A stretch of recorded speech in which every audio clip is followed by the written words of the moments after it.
Hello everyone and welcome to Channel 18 TV News. I'm Don Julian.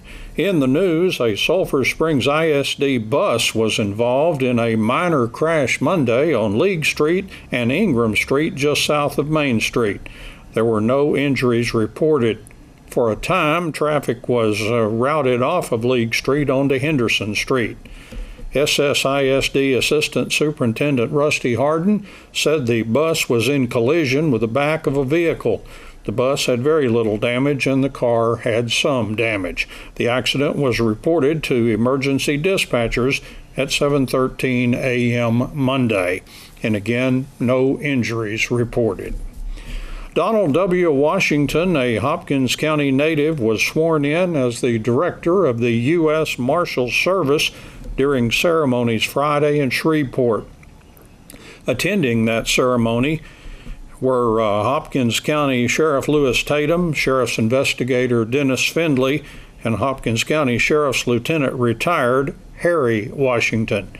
Donald Washington is a 1977 graduate of West Point and served in the U.S. Army and U.S. Army Reserves until 1987.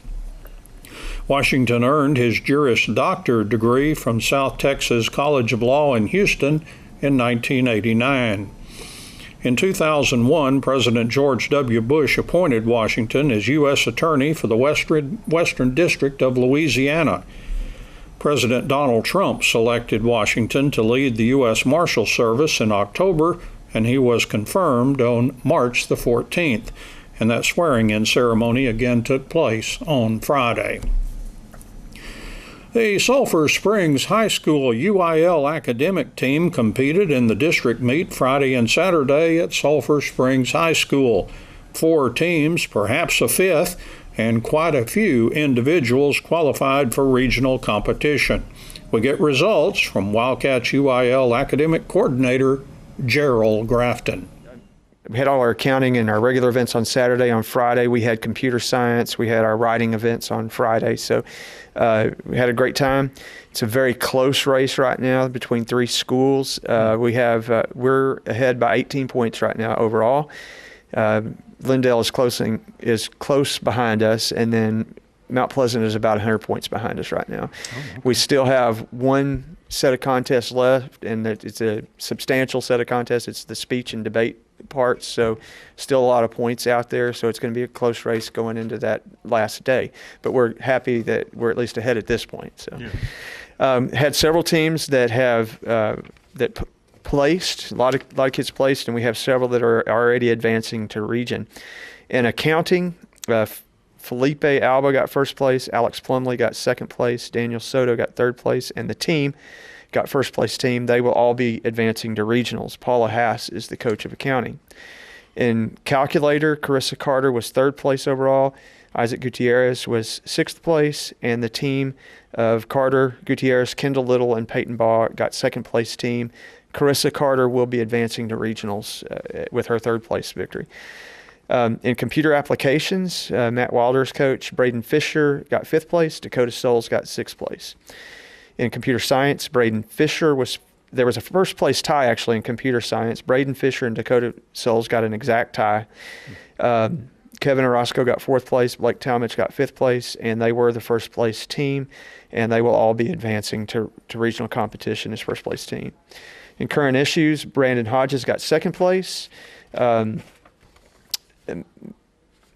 Draper got sixth place, and the team, Hodges, Draper, Dakota Souls, Bracken Sant, tied for first place, or they were first place team, and they'll be advancing to regionals.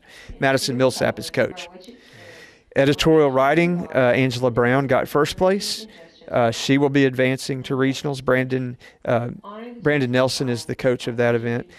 Angela Brown also got sixth place in feature writing, and she got third place in news writing, and will be advancing in news writing to regional as well.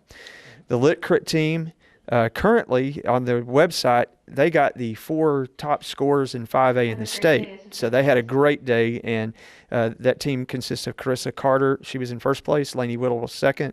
Andrew Westland was third. Matthew Harper is fourth place, and their team, all 4 of those was first place team, and they will advance to region. And They did a great job. Mathematics, Kendall Little got 5th place. The team of Little, Peyton Baugh, Ivory Lou, Kennedy Lee got 2nd place team. In number sense, Andrew Westland got 3rd place. Andrew will be advancing to regionals. Bracken Sant got 5th place. Kendall Little got 6th place. And the team of Westland, Sant, Little, and Braden Fisher got 2nd place team. In Ready Riding, we have 2 Ready Riders advancing to state competition. Anne-Marie Gunn got 1st place. Brianna Wooten got 2nd place. In science, we had the top biology score on our team. Peyton Baugh got that, and so she'll be advancing to regional based on her top biology score. In social, by the way, the science team is coached by Steve Alamang.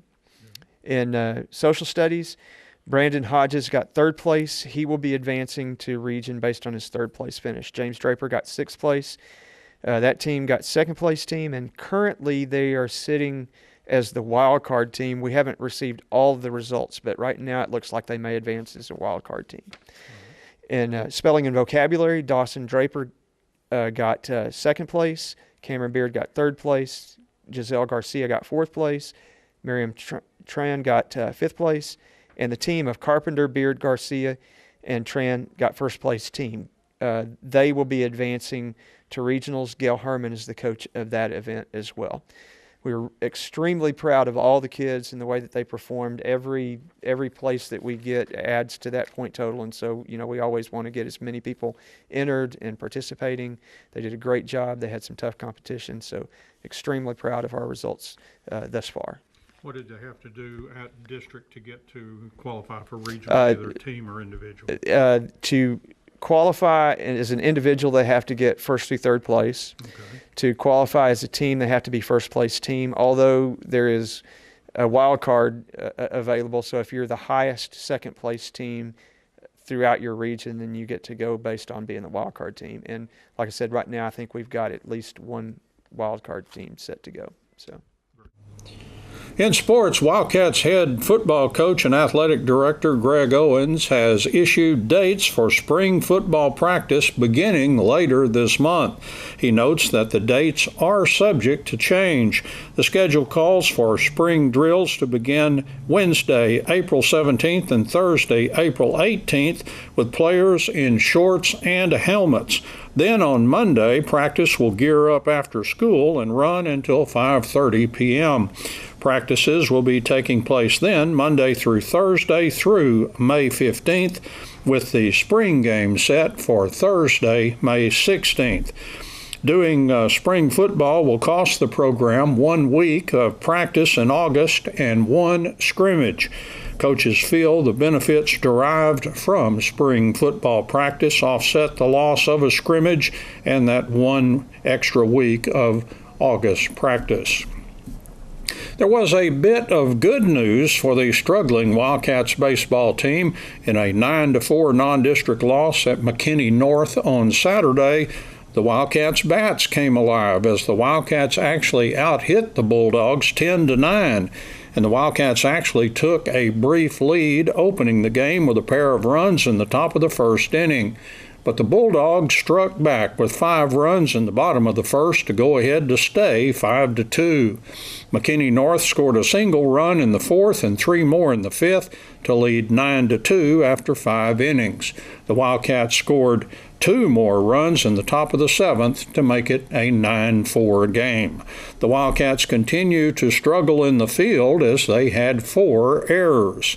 Jackson Cheney took the loss for the Wildcats, pitching the first 4 innings, giving up 7 hits and 6 runs with only 3 of them earned. Cheney also had 2 strikeouts and no walks. And Cameron Harrison pitched the final 2 innings, allowing 2 hits, 3 runs, and only 2 earned, with 1 strikeout and a walk.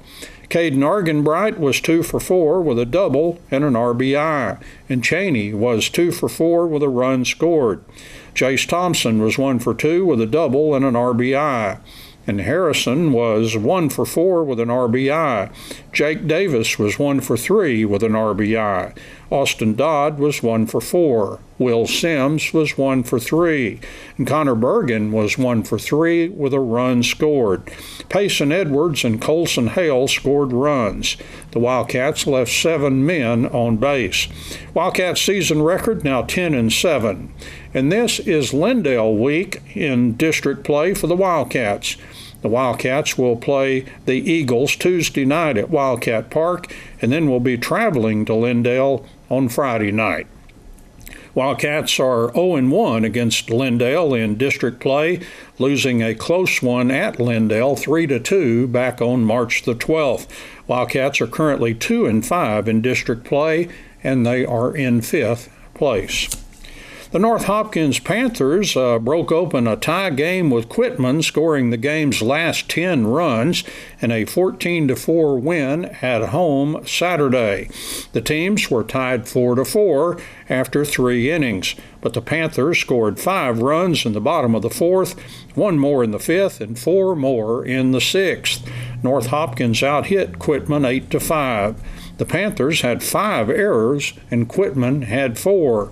Wyatt Wharton was 1 for 3 with a big triple in the 4th inning that scored 3 runs.